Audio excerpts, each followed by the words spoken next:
Teams is one of the best obviously no doubt. बीच में देखिए अभी हर एक चीज़ जो है स्मूथ राइट कभी कुछ भी इंस्टीट्यूशन में नहीं होता है। हम कब क्योंकि यहाँ टीम्स में भी अभी इतने सारे लोग स्टाफ है कुछ कुछ इस प्रकार से हो जाता होगा, मगर यहाँ का जो मैनेजमेंट है टीम्स है, यहाँ का जो मैनेजमेंट है, they are looking on into this matter.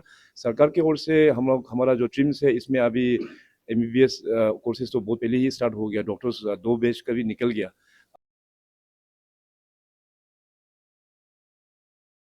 तो पहले तो माननीय प्रधानमंत्री जी और केंद्र के हमारे स्वास्थ्य मंत्री जेपी नड्डा साहब, सभी को हम अरुणाचल प्रदेश की जनता की ओर से मैं बहुत धन्यवाद प्रकट करते हैं। और खास करके हमारे जो महिलाओं की तरफ से, क्योंकि आज हेल्थ सेक्टर में एक अनदर एक माइलस्टोन माननीय प्रधानमंत्री जी ने शुरुआत किया, जो कि एचपीवी वैक्सीन को है आज अजमेर राजस्थान से पूरे देश भर में लॉन्च किया गया। आंकड़ा के मुताबिक अगर देखा जाए तो खास करके ये जो सर्विकल कैंसर एचपीवी जो है वो सर्विकल कैंसर हो जाता है, तो महिलाओं में ये काफ़ी इसमें रैम्पेंट है, और जिसकी वजह से कई सारा महिलाओं का जान भी गंवाना होता है। सो ये सर्विकल कैंसर जो एक ऐसे कैंसर है कि इसको क्योर कर सकता है थ्रू दिस वैक्सीनेशन।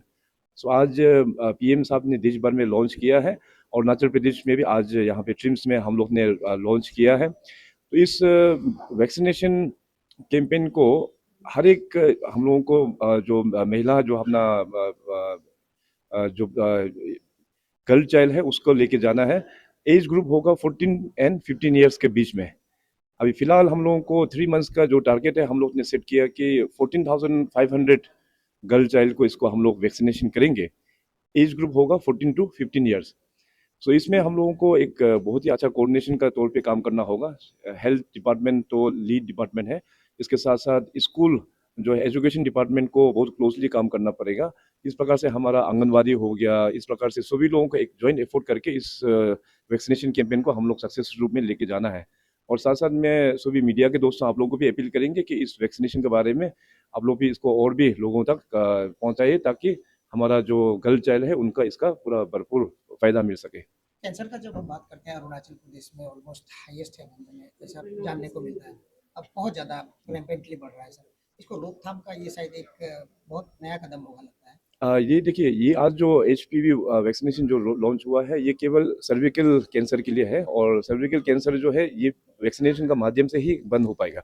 लेकिन इसके रिलेटेड फिर कैंसर में तो अलग अलग कैंसर काफ़ी होता है, और अरुणाचल में काफ़ी प्रिविलेंट है कैंसर। तो मेरा कहना ये है कि हम लोगों को अपना लाइफस्टाइल में चेंजेस करना ये बहुत ही आवश्यक है। जब तक आपका खाना पीना और आपका बॉडी में मतलब आप एक्सरसाइज करना, लाइफ को एक डिसिप्लिन लाइफ में आप नहीं जिएगा, तो हेल्थ जो है वो मतलब बाहर से तो हम लोग ठीक कर नहीं पाएगा। अभी आपका अपना बॉडी है तो हम लोग को अपना बॉडी को खुद ही हम लोग को केयर करना होगा।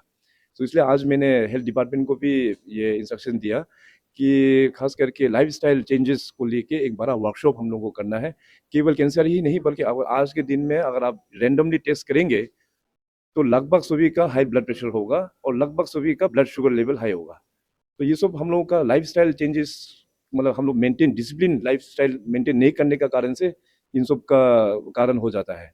अभी हाइपरटेंशन होना, इसके बाद ये ब्लड शुगर ये रेस होना, ये धीरे धीरे पूरा ऑर्गन को भी खत्म कर देते हैं, किडनी में इफेक्ट हो जाता है, बाकी जो इम्पोर्टेंट जो अपना ऑर्गन्स है उसमें इफेक्ट हो जाता है।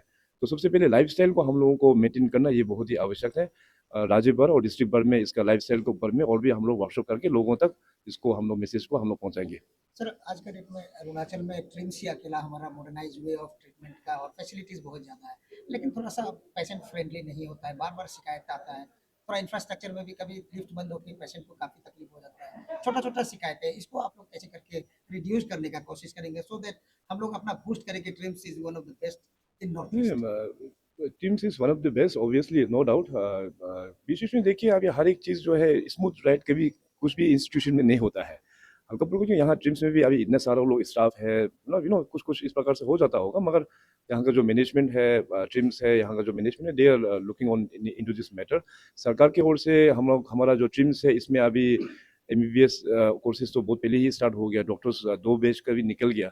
अभी इस बार से हम लोग यहाँ पे जो है एमडी कोर्स भी हम लोग यहाँ यहाँ पे शुरुआत किया हुआ है। सो अपना अरुणाचल प्रदेश का जो युवा है उन लोगों के लिए काफ़ी फायदेमंद साबित हो रहा है, अपना ही प्रदेश से पढ़ लिख के डॉक्टर्स यहाँ से निकल रहा है। आने वाला दिनों में मेडिकल कॉलेज और भी हम लोग इस्टेब्लिशमेंट कर रहा है, वहाँ नामसाई में भी अभी बहुत ही जल्दी हम लोग मेडिकल कॉलेज स्थापना करेंगे। सर, आपकी तरफ से 5 या 6 साल पहले एक ड्रग फ्री अरुणाचल आपने लॉन्च किया था, जहाँ पे गवर्नमेंट एम्प्लॉय को ही आपने वार्निंग या फिर आपकी तरफ से मैसेज दिया जाएगा अगर कोई यूज़ भी करता है खुद से वॉलंटरी रिहेबिलिटेशन सेंटर में जाने के लिए। सर, क्या अपडेट है? क्योंकि एज़ ऑफ नाउ हम देख रहे हैं कि government employ and specially police personnel ही ज़्यादातर इन्वॉल्वमेंट देखने को मिली है। इसको लेकर सर रीलॉन्च कर रहा है या फिर कुछ अपडेट लेना चाहिए?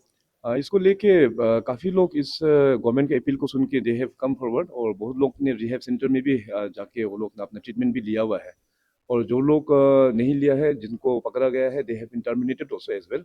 सो अभी इसका ऑलरेडी जो सब्सटेंस एब्यूज का ऑलरेडी स्टेट में एक टास्क फोर्स है, तो इसमें हम लोगों को मल्टीप्रोंग अप्रोच हम लोगों को करना होगा। इसका एक टास्क फोर्स कमेटी भी मैंने कहा हेल्थ डिपार्टमेंट को गठन करने के लिए, तो शायद अभी हेल्थ डिपार्टमेंट के माध्यम से वो टास्क फोर्स का स्ट्रक्चर ऑलमोस्ट रेडी हो गया, तो बहुत ही जल्दी उसको मैं ऑफिशियल रूप में उसको नोटिफिकेशन करके हम लोग सब्सटेंस एब्यूज को हम लोग टैकल करेंगे। सर, एनजीओ के द्वारा ही रिहेबिलिटेशन सेंटर को रन किया जा रहा है, गवर्नमेंट की तरफ से कुछ खुला जाएगा, स्टार्ट किया जाएगा, so we know safety and सब। नहीं, देखिए, गवर्नमेंट का माध्यम से हम लोग इसको चला नहीं पाएगा, उसको हम लोग जो एड गवर्नमेंट एड देते हुए, जो अपना एनजीओ है, उसको गवर्नमेंट एड देते हुए ही हम लोगों को उसको चलाना होगा।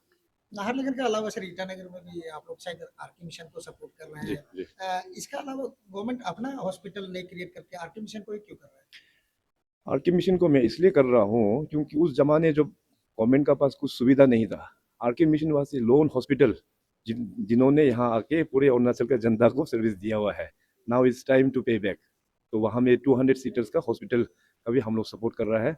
और आरके मिशन इंस्टीट्यूट जो है, उस जमाने से चाहे एजुकेशन में हो या हेल्थ सेक्टर में हो, सदियों से अरुणाचल को साथ दिया हुआ है, तो हम लोग का भी कर्तव्य बनता है कि उस संस्था को और भी मजबूत करें, ताकि अपना जो जनता है उसमें सर्विस और भी वो लोग अच्छा से दे पाए। तो गवर्नमेंट का कुछ और ईटानगर में और कोई इस्टेब्लिशमेंट आप करेंगे क्या? क्योंकि ईटाफोर्ट डिस्पेंसरी का हालत बहुत खराब है, आप उसको प्रमोट भी नहीं कर रहे हैं, तो ऐसा प्रमोट करना चाहिए था सर उन लोग को। नहीं, देखिए, जहाँ जहाँ अभी ठीक नहीं है, हर एक जगह में तो हम लोग वो करेंगे बोल के नहीं है, क्योंकि यहाँ पे आरके मिशन भी वहाँ है, यहाँ में भी ट्रिम्स है, तो आसपास का उसको ज़्यादा हॉस्पिटल जिसे बनाने लायक तो वो तो ठीक नहीं रहेगा, क्योंकि मेजर सेंटर तो यहाँ है, तो जो बेसिक मिनिमम जो वहाँ पे जो टैकल कर पाएगा।